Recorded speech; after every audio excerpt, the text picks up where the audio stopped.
Hello, it has been a while since we made a video. We are now back in Canada, having finished our India trip maybe about a month ago. Yeah, it's kind of confession time. I think we've been home for actually even longer, more like 6 or 7 weeks. It's been a while. It's been a while. I almost feel camera shy. Like we haven't recorded ourselves in a really long time. So yeah, we've been back in Canada for a while now. And we've been editing all the video footage that we shot in India. And now that we're done with that, we thought we should share a few travel tips for India and just maybe talk a little bit more about experiences. So that's what our video is going to be like. We're going to be doing also kind of like a budget breakdown. So if you see us staring down at our computers, that's what we're doing. Yeah, exactly. And this will be a little bit different than the city guide tips we did because we're doing this kind of as a general country. The whole country. For all of India, yeah. Let's get started. So first up, let's talk money matters and the exchange. So right now, the currency exchange is $1 for 64 rupees. Yeah, exactly. And India can be as cheap or as an expensive destination as you want it to be. Yes. Back in 2010, the first time I visited India, I was an ultra hardcore backpacker.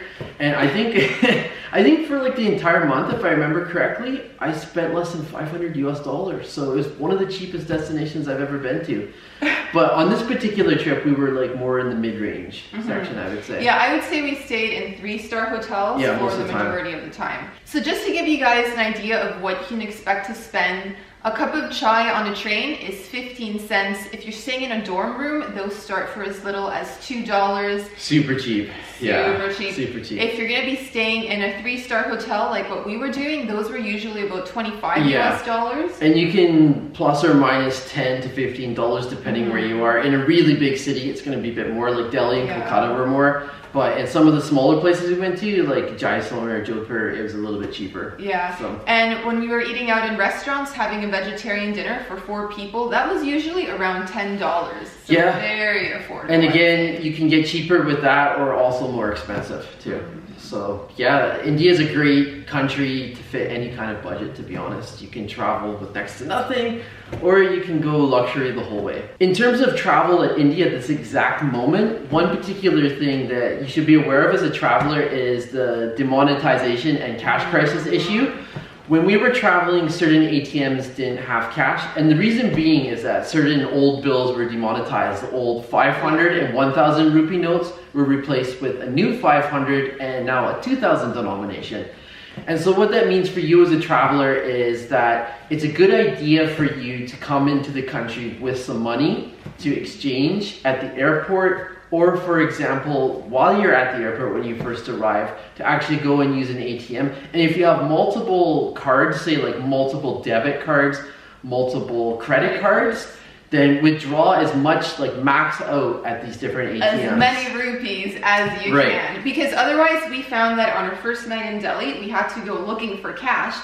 And we must have visited probably like 8 or 9 ATMs and lined up waiting to get money. And it really sucks when you've been standing in line for like 15 or 20 minutes and there's still like 3 or 4 people ahead of you and they run out of cash at the ATM and it's like, oh crap, gotta go looking for a new one. So my parents arrived the day after us, so we told them at the airport, like, cash in your US dollars and take out a whole bunch of money at the ATMs and we'll reimburse you. And that's exactly what we did.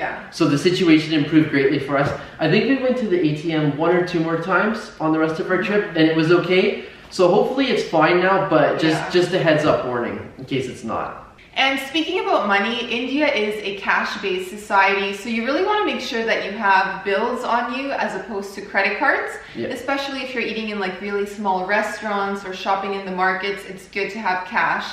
And speaking of cash, it's also a really good idea to have small bills.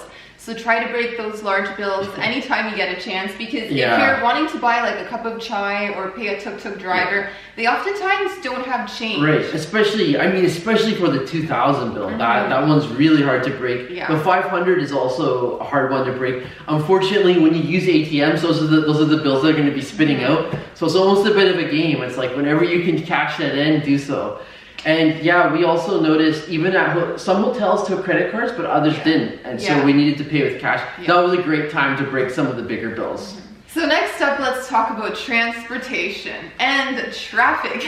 If you are traveling in a really big city like Mumbai or Delhi, you need to take traffic into account. If you're going to the airport, going to the train station or the bus terminal, give yourself extra time because we nearly missed a train because we were stuck in traffic. We left so early from our hotel in Delhi, but it was just so crowded getting to the old Delhi train station. In fact, our taxi driver wasn't even able to drive us all the way there. We had to make like this split-second decision to like get out of the cab. We threw our like luggage over this railing, crossed like a crazy busy street. And so you're definitely gonna want to plan for delays and also plan for traffic as well. Yeah, and delays, that's something that you're going to experience a lot if you're traveling by train. I think our worst train delay was about 5 hours. Right. So that's something that you really have no control over. So bring snacks if you're traveling, because I mean they don't always sell food on the trains, and just have some entertainment so you can pass time. And if I remember correctly, it was really hit or miss for some of our train trips. Like our first trip from Delhi to Jaisalmer was it was an 18-hour trip, and it arrived only maybe like 30 minutes late or something like that. So that was amazing. But other trips, I think the worst case was Varanasi to Kolkata. Our train was like 5 hours delayed even leaving. So but in terms of transportation, we highly recommend the trains over buses. And it's just such a more comfortable ride. It's kind of a classic way of seeing India. I mean, it's just a very fun experience being on the train. It is. And that being said, if you're going to be traveling by train, you need to book those tickets months in advance. Yes. We were a group of 4 because we were traveling with Sam's parents, and we tried booking probably like 4 months in advance. Yeah. And we were already having trouble finding like 4 seats in the same cabin because it was starting to sell out. We wanted to go first class the whole way, and we weren't quite able to do that. Yeah. Most of our trips we got the seats we wanted booking that far in advance, but not everything. But I think there is something called a tourist quota at some stations. Yes, so once you arrive in India, you can try booking your tickets there, and there's like a number of tickets that have been saved for tourists. Yeah. But I mean, that can also be hit or miss because we were talking to a few travelers and they had to wait a day or 2 before they could get on the trains they wanted to be on. So that's definitely not something we recommend, especially for your whole trip. Like that's exactly, it's hit or miss. You may get it, you may not. And they're not available at every station either. That should be pointed out. It's probably only at major stations in certain select cities. So since we're already talking about transportation, let's talk about taxis and tuk-tuks. If you're traveling in the budget or mid-range level, you're going to be taking a lot of tuk-tuks, which are actually called auto-rickshaws or autos in India. And I mean, you're going to experience all kinds of things when taking these types of things. Like, what would be your biggest tip for taking one? My biggest tip if you're going to be traveling by taxi or tuk-tuk would be to agree on a price before you get in, because they will try to hike up the fare and make you pay triple or quadruple what you should be paying. And if you don't know how much you should be paying, ask at your hotel. Just go down to reception and be like, you know, I want to go visit this place. How much do you think a taxi should cost me? And they'll give you an estimate. Or if you're arriving in a train station, for instance, try to find, there's usually an official place where you can get like a prepaid taxi. Right, exactly. Go for that option because you'll be paying a lot less. And keep in mind, if you're a tourist, usually, and you don't know the price, you're usually going to jack it up big time what they're asking for. So it's a much better idea to have a ballpark figure of how much it's going to cost, because otherwise you're going to be negotiating from a point of weakness rather than a point of strength. I would say another important thing is to carry directions, have a little map, and even have your hotel's phone number, especially if you're grabbing a taxi in a really big city, because you can't expect your driver to know your hotel in like some tiny little neighborhood in the outskirts of town. So try to make it easy for them to know where to go, and also have your Google Maps open so you can see if you're heading in the right direction. Right. And like, keep in mind, like, some of these cities and places you're visiting are ancient. They've been around for hundreds or thousands of years. So you're not talking about like a city that necessarily has a grid-like formation. You may be staying in a back alley that is kind of serpentine and twists out onto various roads. So that's a really good tip, to make sure you have a good map preloaded on your phone. All right, let's talk about food. You may have noticed that we went vegetarian while we were traveling in India. And that was a very conscious decision on our part. We kind of made that decision early on. I remember we were walking around through Old Delhi and we just saw like a stack of sheep's heads on the road, and they were just like, you know, butchering and skinning the animal, and it was just sitting out there in the sun. And we were thinking, this probably isn't a good idea if you're going to be eating locally. And keep in mind, meat preparation is going to vary between an establishment, from one establishment to the next. Of course, there are places that have very high standards for refrigeration and whatnot, but you just don't know. And so we decided to go vegetarian, and to be honest, we were eating a lot of like dairy-based products, like things like curd and paneer and other things like that. So I feel like we were definitely getting enough protein on our trip. Yeah. We didn't really have a whole lot of street food on this trip, but if you're feeling adventurous and you want to sample it, just make sure it's a really busy place with a quick turnover. Exactly. So make sure it's not just like, and by a busy place, you want to look for locals eating there. Yes. Not just a bunch of tourists, because, you know, you want to make sure local people are eating there. You want to make sure it's busy. There should be a line, basically. Yeah. If there's nobody there, then definitely I wouldn't be adventurous enough to try that particular stall. Yeah. So in terms of choosing restaurants, we mostly just checked TripAdvisor to see what was in our area, what was highly rated, and also the hotels we stayed in had pretty good restaurants as well. Yeah. So we were having a lot of curries and Italian. You can also get recommendations from staff at hotels. Yeah. Another thing to check out would be, like, for instance, food blogs on particular cities. And if you're going to totally wing it, again, apply the same standards that you would to street food. Go to a place that looks busy, that has a high turnover rate, that has a lot of locals eating there. And in terms of beverages, we just stuck to bottled water and sodas. Yeah, beer sometimes. Sometimes beer. But beer's quite expensive in India, but we ordered sodas, and we noticed that in 2 instances we got bottles that were already expired. So maybe just check the expiry date before you guzzle like half a liter of Coke. Yeah, that's a good tip. And some people go as far as brushing their teeth only with bottled water. Yeah, I didn't do that. Yeah, we weren't that strict, but if you want to be, you know, that kind of precaution is something you could think of as well. Time to discuss health.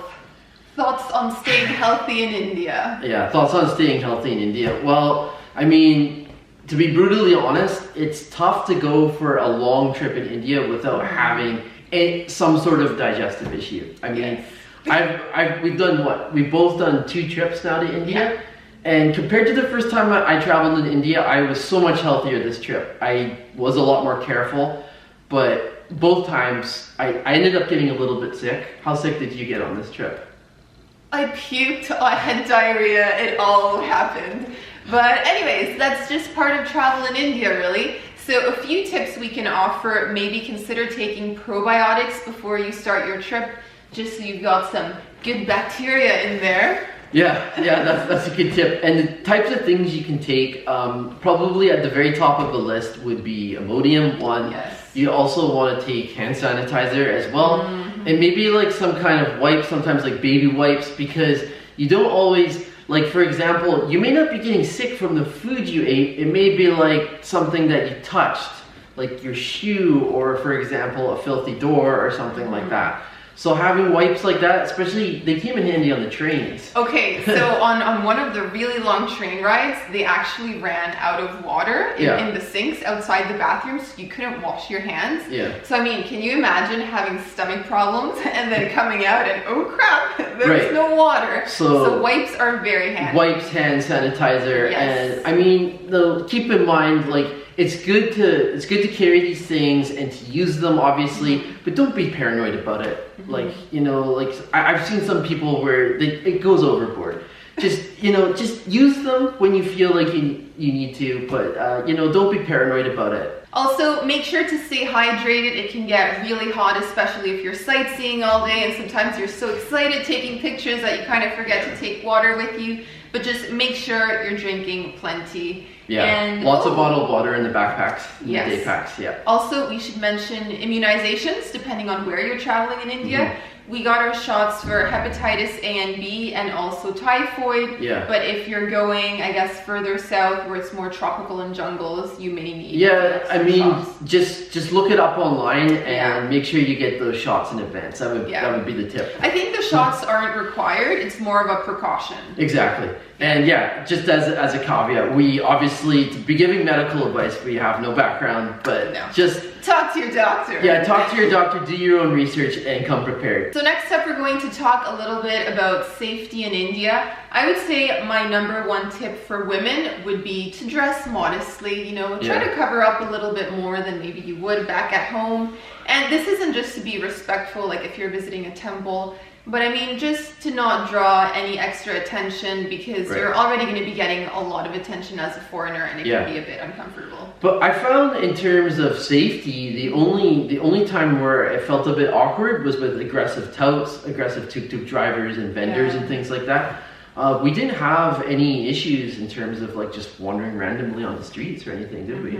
I felt very safe in India, to be honest. Yeah. Well, if I was wandering around on my own, I did have a few advances that just weren't very pleasant, and it kind of throws you off. There are different standards for men and women. I think as a guy, it is a bit easier, obviously, in that regard. And speaking of safety, we would recommend arriving in a new destination before dark. The few times we had really late train rides, there was I wouldn't say super shady activity, but we got hassled a bit more going out to go up for a tuk-tuk. We actually had these kids come up and try to swipe things off of our backpacks and stuff like that. And they did, like they grabbed stuff out of Sam's mom's backpack. And I mean, it was what's you know, in hindsight, it wasn't a big deal, but I mean, it wasn't pleasant, and obviously in broad daylight, you minimize the chance of that happening. And also it can just be a little bit hard to navigate a city at night, so that's why it's better to try to arrive maybe like in the morning or the afternoon. You can kind of plan it that way. Strong preference for that. So see if you can plan your schedule with that in mind. All right, so to wrap things up, let's talk about things we would have done differently in India. Well, first of all, we were traveling with a group with my parents, and we definitely tried to do too much in too short of a period of time. And India is not the type of destination where you're necessarily going to want to be rushing around. Like imagine if you have a really tight schedule and you are having like some stomach issues, like getting on a really long 18-hour train, that could be an absolute nightmare. Right? So it's good to plan some flexibility in your schedule. And some buffer time in case of illness. It's good to focus on a particular region rather than racing around trying to do everything. Like on our particular trip, we were as far east in Jaisalmer. West. No, not east. West. We were right close to the Pakistan border, and by the time we finished our trip in Calcutta, we were near Bangladesh. So we crossed the whole country. We went from west to east. I mean, we were in North India the whole time. But if I could have done our particular trip again, we would have focused more on Rajasthan, maybe gone to Udaipur and Pushkar instead of smaller towns would have been nice. Instead of trying to go all the way to Calcutta. But with that being said, when I asked my parents what their favorite destination was, it was Varanasi, and that was our second to last stop going east. So they did enjoy it, but I think if we could have done it again, we would have focused more on one particular region, and we would have also gone to some more smaller places as well. Because I think one big mistake to make in India is to go from one big city to the next big city to the next big city. Because to be perfectly honest, that's going to wear you out over time. And if you mix in some smaller destinations, you might actually find that you enjoy those even more. Like I remember your favorite destination was what, Jaisalmer? And it's probably not a coincidence that it was the smallest place that we ended up going to. So mix in some smaller places with some bigger ones. That's a big tip we have. So we're just thinking here, we don't have a whole lot of regrets, so I'm not sure there's anything else we would have changed aside from that. Maybe traveling a little bit earlier on in the year, starting to get a bit warm near the end of our trip. So the most ideal time to travel in India really is probably like late October to say mid-February, maybe late February. Once you start getting into March and April, it really warms up, especially in certain locations. I remember when we finished in Calcutta, it was like in the 30s already. And that was early March. We left, March 6th, March 7th? So it was already getting really warm in Calcutta, for instance. But if you're traveling in, especially let's say from November to January, you're going to be looking at the coolest temperatures, and it's actually going to be quite pleasant. You can walk around in sort of like casual clothes in the afternoon, and maybe even, I remember when I was traveling like in 2010, at night sometimes I had to put on a jacket, especially when I went up really far, like when I was up in like McLeod Ganj and Amritsar, for example. So, final thoughts from our trip in India. What do you think? Final thoughts, I highly recommend going to India. To be perfectly honest, anyone who's traveled to India that I've talked to, it's sort of, it's kind of a polarizing place. You have people that were like, oh, this was amazing, this is probably the most adventurous trip I ever had, I'd love to go back. And I've also talked to people that really didn't like it and won't go back. So it's one of those destinations where you're probably, by the end of your trip, you're probably going to have a strong opinion about it. Yeah. But personally, we would recommend it. Yeah. We had a really great time, and it was cool to share the experience with my parents, obviously. Yeah, they really enjoyed it. They really enjoyed it as well. So yeah, we do recommend travel in India, and who knows, in the future we may be back again as well. I think so. I'd like to see the south, like down in Kerala. I think that'd be fun. That would be our next trip, to go to the south part of India. And for instance, if you have a particular area in India that you'd like to recommend travelers go to, please share that, because we did a bit more of a classic, typical route. Yes. And we would love to know of different types of maybe like more off the beaten path destinations or certain areas of India that you feel are underrated. Please share those in the comments, because this will help a lot of travelers for sure. And on that note, I think those are all of our tips, or all that we can think of right now. If you have any more questions about travel in India, again, just leave us a comment and we'll try to answer your questions. And yeah, that's it for now. Yeah, so ta-ta!